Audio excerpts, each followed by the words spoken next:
Good morning sir. Morning. So మన ఇండియాలో 1963లో mutual fund start అయింది. బట్ 50 లక్షల కోట్ల రూపాయలకి రీచ్ అవ్వడానికి ఇన్ని సంవత్సరాలు ఎందుకు పట్టింది? అసలు ఎవరు కారణం?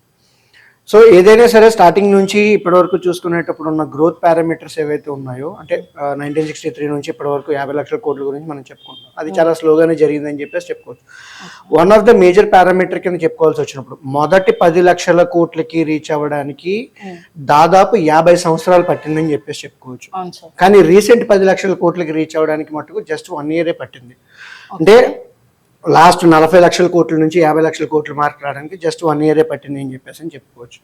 అండ్ ఇంకొకటి, ఈ గత 10 ఏళ్లలో చూసుకుంటే అనూహ్యమైనటువంటి గ్రోత్ వచ్చిందని చెప్పేసి చెప్పుకోవచ్చు. దానికి మేజర్గా మనం చెప్పుకోవాల్సినటువంటి పారామీటర్స్ ఏవైనా ఉన్నాయి అని అడిగితే కనుక, స్ట్రక్చరల్గా వడ్డీ రేట్లు అనేటువంటివి ప్రపంచం మొత్తంలోనే తగ్గుతున్నాయి. అండ్ మందు కూడా వడ్డీ రేట్లు అనేటువంటివి తగ్గుతూ వచ్చాయి. అంటే గతంలో ఒక 15 ఏళ్ల క్రితం 20 ఏళ్ల క్రితం చూసుకుంటే 12 రూపాయల వడ్డీ 18 రూపాయల వడ్డీ సంవత్సరానికి ఉండేది.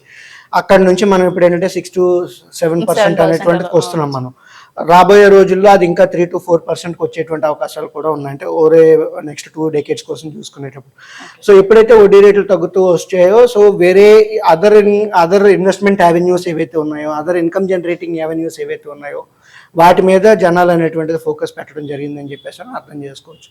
దాంతోపాటు ఇక్కడ ఉన్నటువంటి మేజర్ పాయింట్ కింద మనం మాట్లాడుకోవాల్సి వచ్చినప్పుడు, mutual fund SIPs as an investment కింద, అంటే పాత రోజుల్లో చిన్న మొత్తాల పొదుపులు అంటే కనుక కేవలం post office schemes, recurring deposits మాత్రమే, లేదంటే మన ఓళ్ళలో చిట్స్ మాత్రమే ఉండేవి. అలా కాకుండా ఇప్పుడు mutual funds as an SIP కింద కావచ్చు, మ్యూచువల్ ఫండ్ సహీ అనేటువంటి క్యాంపెయిన్స్ అనేటువంటి రన్ చేయడం, తర్వాత ఇన్ఫ్లుయెన్సర్స్ ఎవరైతే ఉన్నారో ఇలాగ అనేక రకాలైనటువంటి యూట్యూబ్ వీడియోస్ అనేటువంటివి చేయడం, సోషల్ మీడియా ప్లాట్ఫామ్స్లో బ్లాగ్స్ కావచ్చు, వ్లాగ్స్ కావచ్చు, ఇవన్నీ ఏవైతే ఉన్నాయో వీటి వల్ల అవేర్నెస్ అనేటువంటిది క్రియేట్ అయింది. అవేర్నెస్ క్రియేట్ అవ్వడం ఒక ఎత్తు, వాటి తాలూకా డిస్ట్రిబ్యూషన్ ఇంకొక ఎత్తు కింద మనం చెప్పుకోవచ్చు. ఈ డిస్ట్రిబ్యూషన్లో మేజర్ పార్ట్ వచ్చేటప్పటికి మ్యూచువల్ ఫండ్ డిస్ట్రిబ్యూటర్స్ కావచ్చు, లేదంటే ఆన్లైన్ బ్రోకర్స్ కావచ్చు, మ్యూచువల్ ఫండ్ సహీ తాలూకా క్యాంపెయిన్స్ కావచ్చు, ఇలాంటివన్నీ కూడా చాలా ఉపయోగపడ్డాయని చెప్పేసి మనం చెప్పుకోవచ్చు. అండ్ ముఖ్యంగా చెప్పుకోవాల్సింది ఏంటంటే, 1990లో ఎప్పుడైతే ఆర్థిక సంస్కరణలు వచ్చాయో అప్పటి నుంచి mutual funds and stock market investments అనేటువంటివి చాలా గొప్పగా పెరగడం అనేటువంటివి చూసాం మనం. అండ్ ఇంకొకటి, ఆ మ్యూచువల్ ఫండ్స్ ఒక్క ఈక్విటీ ఓరియంటెడ్ అసెట్ క్లాస్ కింద ఉంటే కనుక ఈ రకమైనటువంటి గ్రోత్ వచ్చి ఉండేది కాదు.